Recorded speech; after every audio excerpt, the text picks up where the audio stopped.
जाता है कि इसी दिन 1949 में संविधान सभा द्वारा भारत के संविधान को स्वीकृति मिली थी और 26 जनवरी 1950 को भारत का संविधान लागू किया गया था। भारत के संविधान में नागरिकों को मौलिक अधिकारों के साथ साथ कुछ मौलिक कर्तव्य भी दिए गए हैं, जिनके बारे में आज हम डिटेल में समझेंगे।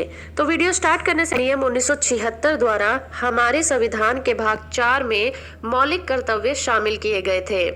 नागरिकों के मूल कर्तव्य 1976 में सरकार द्वारा गठित स्वर्ण सिंह समिति की सिफारिशों पर 42वें संशोधन द्वारा संविधान में जोड़े गए थे। शुरुआत में इनकी संख्या 10 थी, जो 2002 में 86वें संशोधन द्वारा 11 तक बढ़ाई गई थी। अपने मूल अधिकारों के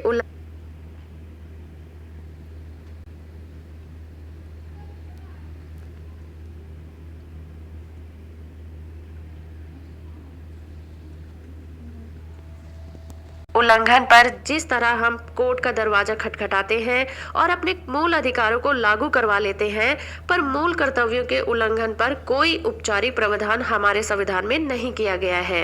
इसी कारण कई विचारकों ने संविधान में वर्णित की गई मूल कर्तव्यों को सिर्फ प्रदर्शनी की वस्तु कहा है, क्योंकि उल्लंघन करने पर कोई कानूनी कार्रवाई नहीं हो सकती। लेकिन फिर भी संविधान में मूल कर्तव्य की स्थापना में अधिकारों और मूल कर्तव्यों में संतुलन स्थापित होता है और मौलिक कर्तव्य व्यक्ति में सामाजिक दायित्व की भावना का संचार करते हैं, जिससे राष्ट्रीय भावना में वृद्धि होती है। ये कर्तव्य भारतीय संस्कृति के अनुकूल हैं और भारतीय नागरिकों में एकता की भावना को जगाते हैं। तो आइए जानते हैं कि ये हमारे 11 मौलिक कर्तव्य कौन कौन से हैं। नंबर 1 पर है, भारत के हर एक नागरिक का ये कर्तव्य होगा कि वो हमारे संविधान का पालन करे और राष्ट्रीय गान तथा राष्ट्रीय ध्वज का आदर करे।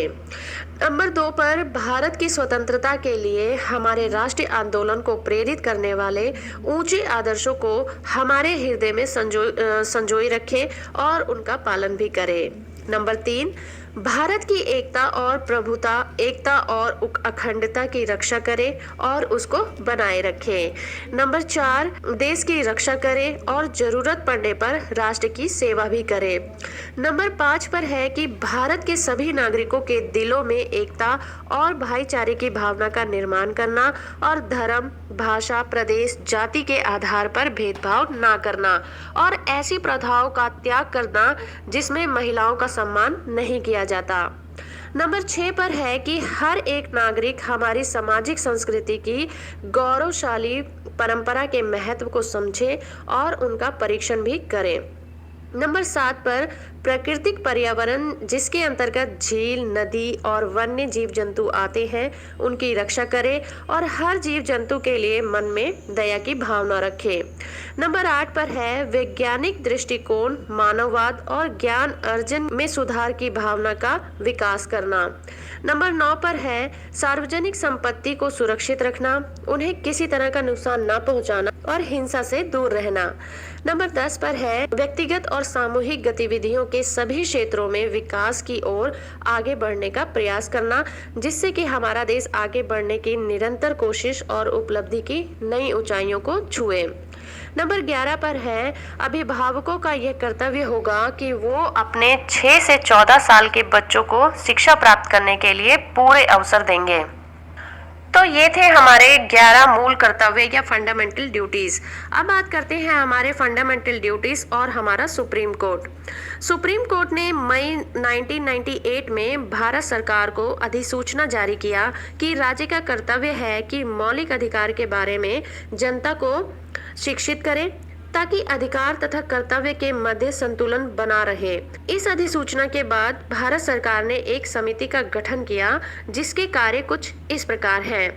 नंबर 1 पर है कि प्राथमिक, माध्यमिक, उच्च माध्यमिक एवं विश्वविद्यालय के स्तर पर मूल कर्तव्य की शिक्षा के लिए विषय वस्तु विकसित करना। नंबर 2 पर है, पाठ्यक्रम और सह पाठ्यक्रम क्रियाकलापों के भाग के रूप में गतिविधियों का निर्धारण करना। नंबर 3 पर, सेवा पूर्ण और सेवा काल में विभिन्न स्तरों पर शिक्षकों के प्रशिक्षण के लिए कार्यक्रम को निर्धारित करना। नंबर 4 पर है कि एनसीईआरटी द्वारा पहले से क्रियान्वित कार्यक्रम को राष्ट्रीय पाठ्यक्रम की रूपरेखा में शामिल करना और अतिरिक्त सुझावों को प्राप्त करना। नंबर 5 पर है वयस्क शिक्षा और अनौपचारिक शिक्षा। मीडिया के माध्यम से नागरिकों को प्रशिक्षण के लिए पृथक विषय वस्तु का विकास करना। तो फ्रेंड्स, ये था आज का हमारा वीडियो हमारे नैतिक कर्तव्यों के